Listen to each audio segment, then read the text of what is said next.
दोस्तों स्वागत है आपका बिहार न्यूज में। दोस्तों मैं हूं फिरदौस गनी और आप देख रहे हैं केडीबी लाइव।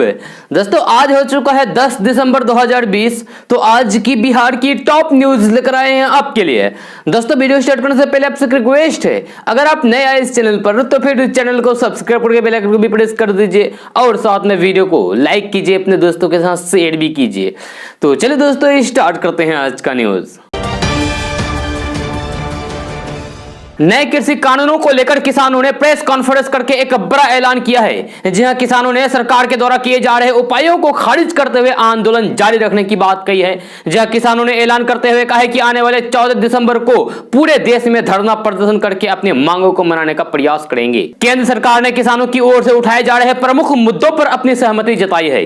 जी हां, जिसमें कृषि कानूनों में संशोधन भी शामिल थे। सरकार ने किसानों को एक लिखित मसौदा प्रस्ताव के माध्यम से अपना पक्ष रखा है। जी हां, जिसमें उसने एमएसपी और एपीएमसी के संबंध में दो मुख्य संशोधनों पर सहमति जताई है।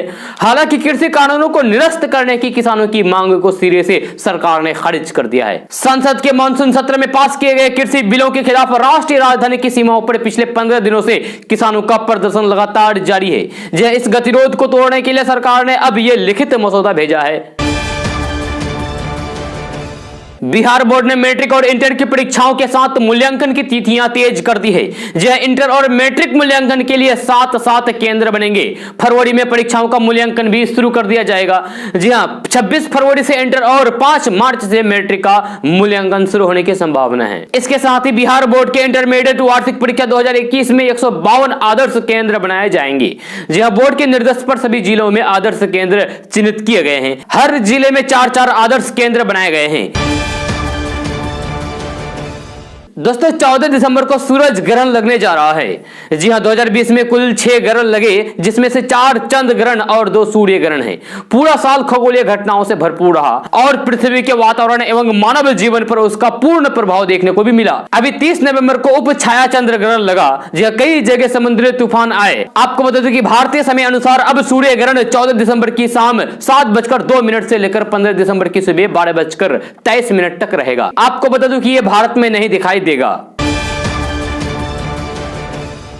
बिहार के दरभंगा जिले से बड़ी खबर सामने आ रही है। जी हां, बिहार के दरभंगा जिले में बड़ा बाजार स्थित अलंकार ज्वेलर्स से बुधवार की सुबह हथियार बंद अपराधी करोड़ों रुपए का सोना लूट लिए। वारदात को अंजाम देने के बाद अपराधी सड़क पर फायरिंग करते हुए आराम से चलते बने। जी हां, घटना भाजपा के नगर विधायक संजय सरावणी के घर से करीब 200 मीटर की दूरी पर हुई है। अनुमान के अनुसार करीब 10 करोड़ रुपए की सोना लूटी गई है। जी हां, दुकान के मालिक संतोष लाट ने कहा है कि लूट का आकलन किया जा रहा है। घटना की जानकारी पाकर एसएसपी बाबू राम और सिटी एसपी अशोक प्रसाद मौके पर पहुंचे और मामले की छानबीन की जा रही है।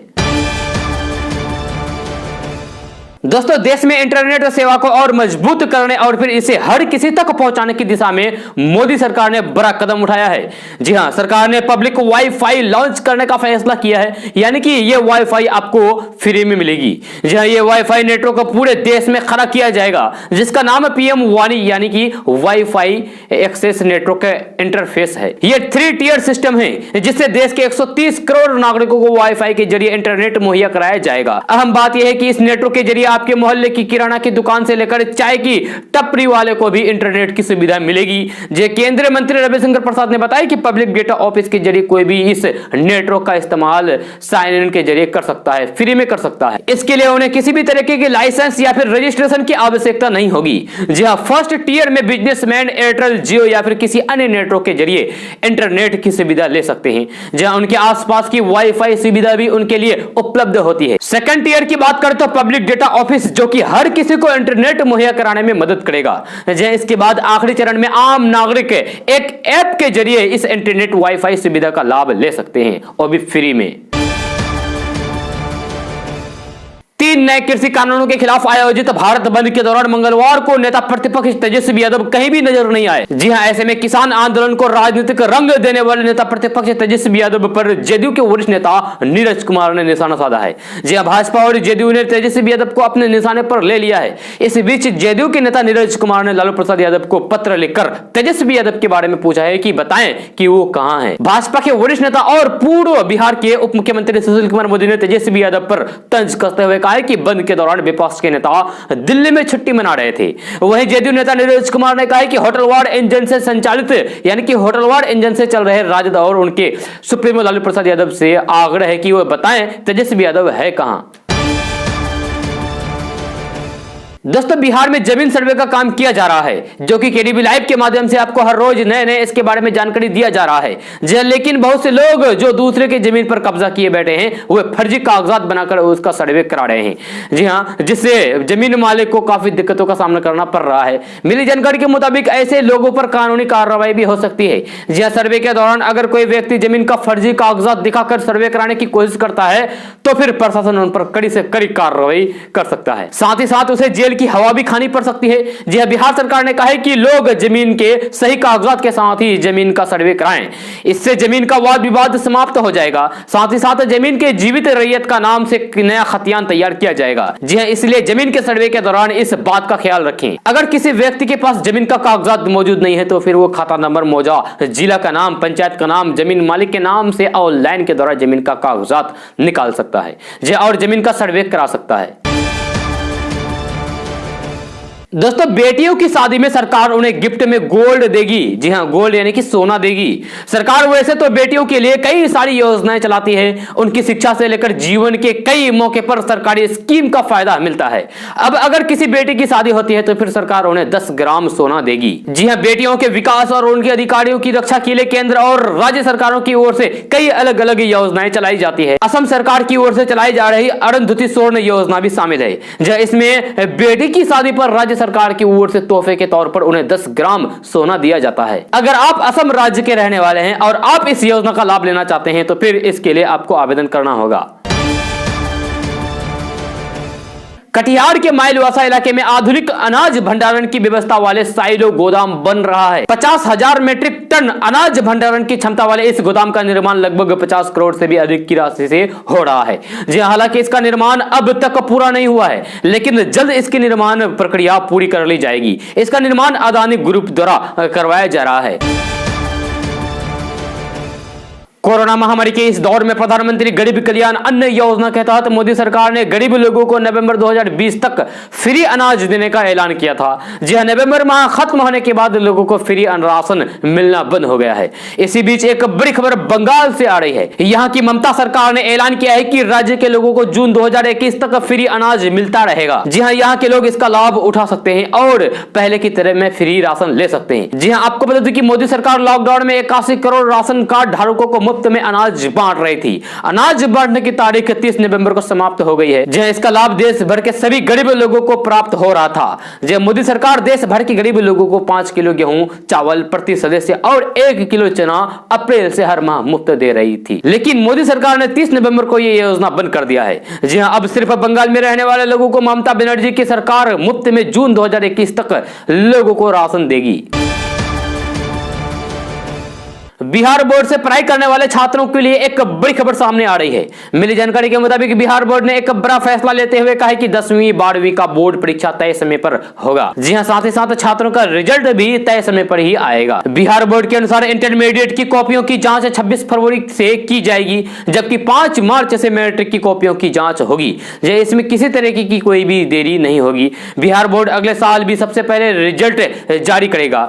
खबर के अनुसार बिहार बोर्ड ने कॉपियों की जांच के लिए मूल्यांकन केंद्र के चयन के लिए सभी जिला अधिकारियों को पत्र लिखा है। साथ ही साथ कहा है कि जिले में इंटरमीडिएट की कॉपियों की जांच 7 सेंटर बनाए जाएंगे, वही मैट्रिक की कॉपियों के लिए इतने ही सेंटर होंगे। केंद्र की मोदी सरकार ग्रामीण इलाकों में रहने वाले लोगों के लिए ग्रामीण उजाला योजना की शुरुआत करने जा रही है जहां इस योजना के तहत जनवरी महीने से ग्रामीण इलाकों के प्रति परिवार लोगों को 10 रुपए में एलईडी बल्ब दिया जाएगा जी हां। खबर के अनुसार मोदी सरकार इस योजना के तहत देश भर में करीब 60 करोड़ एलईडी बल्ब का वितरण करेगी।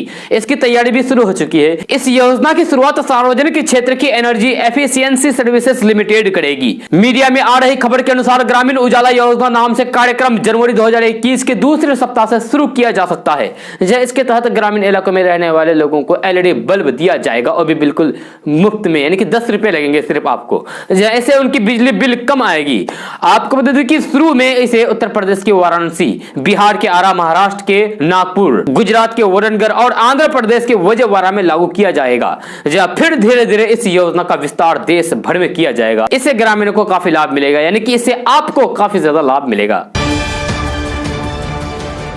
बढ़ती सड़क दुर्घटनाओं को देखते हुए और इसमें कमी लाने के लिए गाड़ियों की बनावट और उसमें मिलने वाली सुविधाओं में सरकार ने कुछ बदलाव करने का निर्णय लिया है। जी हां, सड़क परिवहन एवं राजमार्ग मंत्रालय ने सेफ्टी को ध्यान में रखकर कई नियमों में बदलाव किए हैं। वहीं कुछ नए नियम भी लागू किए गए हैं। जी हां, मंत्रालय की नई गाइडलाइंस बाइक की सवारी करने वाले लोगों के लिए जारी की गई है। इस गाइडलाइन में बताया गया है कि बाइक ड्राइवर की पीछे की सीट पर बैठने वाले लोगों को किन किन नियमों को फॉलो करना है। तो चलिए आपको इस नियम के बारे में बता रहे हैं कि आखिर ये नियम है क्या। जी हां, मंत्रालय की गाइडलाइंस के अनुसार बाइक के पीछे की सीट के दोनों तरफ हैंड होल्ड जरूरी है। जी, हैंड होल्ड पीछे की बैठे सवारी की सेफ्टी के लिए है। बाइक ड्राइवर के अचानक ब्रेक मारने की स्थिति में हैंड होल्ड काफी मददगार साबित होता है। जी, अभी तक अधिकतर बाइक में यह सुविधा नहीं होती थी। इसके साथ ही बाइक के पीछे बैठने वालों के लिए दोनों तरफ पायदान अनिवार्य कर दिया गया है। जी, इसके अलावा बाइक के पीछे पहिए के बाएं हिस्से का कम से कम आधा हिस्सा सुरक्षित तरीके से कवर होगा, ताकि पीछे बैठने वाले लोगों के कपड़े पिछले पहिए में नहीं उलझे। हर घर नल का जल योजना के बारे में लगातार मिल रही गड़बड़ी की शिकायतों से आज राज्य सरकार ने ग्राम पंचायतों के मुखिया और वार्ड सदस्यों को जवाबदेह बनाने का फैसला किया है। जी हां, सरकार ने साफ कर दिया है कि इसके लिए मुखिया और वार्ड सदस्य सीधे तौर पर जिम्मेवार ठहराए जाएंगे। उनके खिलाफ सख्त से सख्त कार्रवाई होगी। जी हां, पद मुक्त होने के साथ जेल जाने की भी नौबत आ सकती है। जी हां, पंचायती राज विभाग के अपर मुख्य सचिव अमृतलाल मीणा ने जिलाधिकारियों को पत्र लिखा है, जिसमें लिखा गया है कि जांच करके देखेगी कि किस पंचायत में हर घर नल का जल योजना के तहत पानी की आपूर्ति नहीं हो रही है। जांच में अगर आरोप सही पाया जाता है तो फिर मुखिया और वार्ड सदस्य के खिलाफ पंचायती राज अधिनियम की धाराओं के तहत कार्रवाई की अनुशंसा करें। नीतीश सरकार ने सोमवार को कई आईएएस आईपीएस का तबादला किया है। जी हां, ट्रांसफर की इस लिस्ट में एक काफी चर्चित नाम शामिल था। दरअसल भारतीय प्रशासनिक सेवा के 1987 बैच के अफसर सुधीर कुमार का निलंबन रद्द कर दिया गया है। जी हां, नीतीश सरकार ने इन्हें बड़ी जिम्मेवारी सौंप दी है। सरकार की ओर से जारी अधिसूचना के मुताबिक कभी बिहार एसएससी घोटाले के मुख्य आरोपी रहे आईएएस सुधीर कुमार को राज्यसभा पार्षद का अपर सदस्य बनाया गया है। जी हां, साल 2014 में एसएससी के इंटर स्तरीय संयुक्त प्रतियोगिता के प्रारंभिक परीक्षा का प्रश्न पत्र लीक होने के मामले में आईएएस सुधीर चौधरी को गिरफ्तार किया गया था। तब ये बिहार कर्मचारी चयन आयोग के चेयरमैन थे। जी हां, जिनकी गिरफ्तारी 24 फरवरी 2017 को हुई थी। गिरफ्तारी के बाद उन्हें निलंबित कर दिया गया था। अब निलंबन मुक्त होते ही उनको राज्यसभा पार्षद का अपर सदस्य बनाया गया है। सर्दियों के बीच गुरुवार की सुबह कोहरे की चादर ओढ़ी रही। जी हां, सरकारी हवाई अड्डा समेत शहरी मोहल्ले कोहरे में डूबे रहे। इस कारण से लोगों को भारी परेशानी का भी सामना करना पड़ा। लोग सड़कों पर या तो फिर पैदल मॉर्निंग वॉक करते मिले, जी हां, या फिर वाहन चलाते हेड और फॉग दोनों लाइट जलाकर वाहन चलाते नजर आए। इस दौरान सड़क सुरक्षा की जिम्मेदारी लेने वाली पुलिस और ट्रैफिक के जवान कहीं भी नजर नहीं आए। हालांकि विजिबिलिटी कम होने के कारण वाहनों की रफ्तार पर खुद ब्रेक लगा रहा। जी हां, घने कोहरे के बीच शहर के चौक चौराहों पर और गांव में भी अलाव के इंतजाम नजर नहीं आए। हालांकि कुछ लोग कागज और कार्टून को जलाकर अलाव तापते जरूर मिले। इनका कहना था कि सर्दियों के वक्त सरकार की नींद हमेशा देर से खुलती है। हमें तत्काल सर्दी लग रही थी तो फिर कार्टून और कागजात जला लिया। बिहार के नालंदा में पहला जू सफारी होगा। राजगीर के प्राकृतिक वातावरण और सोनगिरी पर्वत की गोद में वाइल्ड लाइफ जू सफारी का निर्माण कार्य अंतिम चरण में है। जैसे एक दिन पहले सोमवार को केंद्र सरकार की अनुमति मिल गई है। अब जू सफारी में शेर, भालू, बाघ, सरीखे, अन्य जीव विभिन्न जगहों से लाए जा सकेंगे। जी हाँ, ये जू सफारी बहुत कुछ ओडिशा के मशहूर नंदन कानन की तर्ज पर है। जी हालांकि क्षेत्रफल काफी अधिक है। यहाँ वन्य जीव खुले में विचरण करेंगे और पर्यटकों को बंद गाड़ियों में घुमाया जाएगा। दोस्तों अब तक आपने देश में कई बार कोरोना वैक्सीन की खबरें देखी होगी, पढ़ी होगी, सुनी होगी, लेकिन इस बार सरकार ने खुद बताया है कि वैक्सीन को लेकर उसका प्लान क्या है। जय सरकार की तरफ से मंगलवार को प्रेस कॉन्फ्रेंस की गई जिसमें विस्तार से बताया गया है कि वैक्सीन का पूरा प्रोसेस क्या होगा। सरकार ने कहा है कि पहली बार में 30 करोड़ वैक्सीन दी जाएगी। इसमें से 1 करोड़ वैक्सीन प्राइवेट और सरकारी अस्पतालों के हेल्थ केयर वर्कर को दी जाएगी। जय सरकार ने बताया कि टीकाकरण के पहले अभियान में कोरोना के इलाज से जुड़े डॉक्टर्स और नर्सिंग स्टाफ शामिल होंगे। इसके बाद 1 करोड़ डोज फ्रंट लाइन वर्करों को यानी कि केंद्रीय और स्थानीय पुलिस, armed force, home guard, civil defence, disaster management और म्युनिसिपल कर्मचारियों को दी जाएगी। इसके साथ ही सरकार ने कहा है कि 27 करोड़ डोज 50 साल या फिर उससे अधिक की उम्र के लोगों के लिए दी जाएगी। लेकिन वैक्सीन की इस डोज में ऐसे लोगों को प्राथमिकता मिलेगी जो शुगर, हाइपरटेंशन, हार्ट सहित अन्य गंभीर रोगियों को वैक्सीन दी जाएगी। हालांकि सरकार ने यह भी साफ कर दिया है कि देश में हर उस शख्स को टीका दिया जाएगा जिससे वैक्सीन की जरूरत होगी, लेकिन यह प्रक्रिया धीरे धीरे पूरी होगी। सरकार ने वैक्सीन पर 2 अहम जानकारी दी है। जी हां, पहली भारत में तैयार की जा रही 8 वैक्सीन में से कुछ वैक्सीन अप्रूवल के लिए जा चुकी है, कुछ तीसरे और कुछ अंतिम फेज में है। दूसरा, हर व्यक्ति को वैक्सीन की 2 से 3 डोज लगेगी और पहली डोज लेने के बाद 21 से 28 दिन के बाद दूसरी डोज लेनी होगी। चूंकि वैक्सीन अलग अलग होगी इसलिए हर वैक्सीन की अलग डोज है। किसी में 2 डोज और किसी में 3 डोज की जरूरत भी पड़ सकती है। दोस्तों बिहार के 5209 नियोजित शिक्षकों की डिग्रियों की जांच होगी। हाल ही में फिर से निगरानी ब्यूरो ने संदिग्ध डिग्रियों के बारे में अपनी शंका से शिक्षा विभाग को अवगत कराया है। जी हां, इसे गंभीरता से लेते हुए विभाग ने संबंधित शिक्षकों की डिग्रियों की जांच कराने का फैसला लेते हुए एक उप निदेशक के नेतृत्व में जांच टीम गठित की है। फिलहाल पूरे मामले में विभाग के स्तर से यह सावधानी बरती जा रही है कि पहले संदिग्ध डिग्रियों का सत्यापन कराया जाए और फिर दोषी पाए जाने वाले शिक्षकों के विरुद्ध FIR दर्ज कराने एवं सेवा मुक्त कराने की कार्रवाई सुनिश्चित की जाए। आपको बता दें कि निगरानी ब्यूरो 2015 से ही ऐसे फर्जी डिग्रियों की जांच कर रही है। यह जांच के बाद फर्जी डिग्री पर नौकरी कर रहे हजारों शिक्षक सेवा मुक्त भी किया जा रहा है। दोस्तों बिहार में शराबबंदी के बाद भी शराब का धड़ल्ले से कारोबार हो रहा है। जी हां, बताया जाता है कि इस धंधे में पुलिस वाले भी शामिल हैं, लिहाजा शराब का धंधा खूब फल फूल रहा है। बिहार पुलिस मुख्यालय ने एक बार फिर से शराब मिलने के मामले में 3 थाना अधीक्षकों को सस्पेंड कर दिया है। जी हां, ये 2 SDPO से स्पष्टीकरण की मांग की है। पुलिस मुख्यालय ने शराब मिलने की सूचना पर छापेमारी कराई गई जो भारी मात्रा में शराब बरामद हुआ। इसके बाद वहां के थाना अध्यक्ष को निलंबित कर दिया गया है। वहीं उस अनुमंडल के SDPO से भी स्पष्टीकरण की मांग की गई है। पुलिस मुख्यालय के आदेश पर सासाराम के मुफस्सिल थाना अध्यक्ष राकेश सिंह को भी निलंबित कर दिया गया है। वहीं सासाराम के अनुमंडल पुलिस पदाधिकारी से स्पष्टीकरण की मांग की गई है। वहीं कैमूर के कुदरा थाना अध्यक्ष को भी शराब मिलने के मामले में निलंबित कर दिया गया है। जहां वहीं मोहनिया के SDPO से स्पष्टीकरण की मांग की गई है। गया के रोशनगंज थाना अध्यक्ष प्रभात कुमार शरण को भी शराब कांड में लापरवाही बरतने के आरोप में निलंबित कर दिया गया है। बिहार के बिजली के स्मार्ट मीटर उपभोक्ता अब अपने यहां चेक मीटर लगवा सकते हैं। जी हां, अभी तक यह व्यवस्था केवल इलेक्ट्रॉनिक मीटर के साथ थी।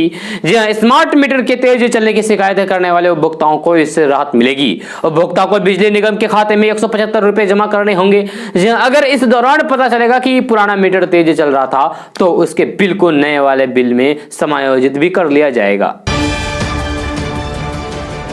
बिहार सरकार राज्य में जमीन से जुड़ी आपसी विवादों को निपटाने की तैयारी में है। जी इसके साथ ही वैसे प्रॉपर्टी डीलरों पर कार्रवाई करने की भी तैयारी की जा रही है जो चोरी छिपे जमीन का कमर्शियल काम कर रहे हैं। राजस्व एवं भूमि सुधार विभाग की समीक्षा बैठक में मुख्यमंत्री नीतीश कुमार ने कहा कि 2005 में शुरू किए गए जनता दरबार कार्यक्रम में ज्यादातर समस्याएं जमीन विवाद से जुड़ी हुई पाई गई थी। जी हाँ, जिसे देखते हुए सरकार ने नया एक्ट बनाया। जी सीएम ने कहा है कि बिहार में 60% क्राइम जमीन विवाद से जुड़ा होता है। बिहार में विकास के कारण यहाँ की जमीन की कीमत बड़ी है। मुख्यमंत्री नीतीश कुमार ने कहा है कि कुछ लोग जमीन की धांधली भी करते हैं। भूमि विवाद को लेकर जिला पदाधिकारी और पुलिस अधीक्षक महीने में एक बार कम से कम मीटिंग करें। SDO और DSP 15 दिन में एक बार बैठक करें। इतना ही नहीं, CO और थाना अध्यक्ष सप्ताह में एक बार निश्चित रूप से जमीन विवाद को निपटाने के लिए मीटिंग करें। जो भी व्यक्ति गड़बड़ी कर रहे हैं उनके ऊपर कड़ी से कड़ी कार्रवाई करें।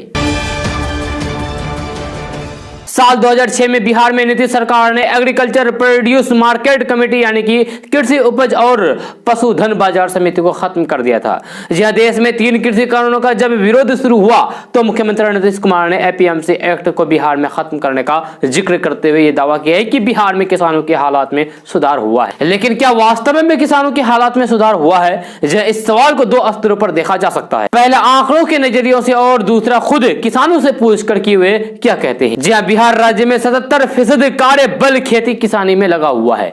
जी राज्य के घरेलू उत्पाद का लगभग 24% कृषि से ही आता है। जी साल 2011 की जनगणना के मुताबिक राज्य में 71,96,226 खेतीहार हैं, जबकि 1,83,45,649 खेत मजदूर हैं। कृषि गणना साल 2015-2016 के मुताबिक बिहार में लगभग 91.2% सीमांत किसान हैं, यानी कि ऐसे किसान जिनकी जोत 1 हेक्टेयर से भी कम है। वही बिहार में औसतन जोत का आंकड़ 0.39% है। जी हाँ, बिहार सरकार के आर्थिक सर्वे के अनुसार बिहार में सीमांत जोत मामले में 1.54% की बढ़ोतरी हुई है, जबकि बाकी जोत की संख्या घटी है। जी आर्थिक सर्वे के अनुसार जोतों की ऐसी असमानता और जमीन का टुकड़ाओं में बंटना बिहार की कृषि विकास की राह में गंभीर बाधा है। छोटी जोतों के बढ़ने के क्या मायने हैं? यह पूछने पर एएन सिन्हा इंस्टीट्यूट के पूर्व निदेशक डीएम के दिवाकर कहते हैं कि इसके 2 मतलब हैं। पहला, परिवार में जमीन का बंटवारा और दूसरा, राज्य में कोई उद्योग धंधे नहीं लगे जिसके चलते लोग किसानी करने या पलायन करने को मजबूर हैं। जी हां, लॉकडाउन ने कृषि पर इस निर्भरता और उनकी मुश्किलों को बढ़ाया है।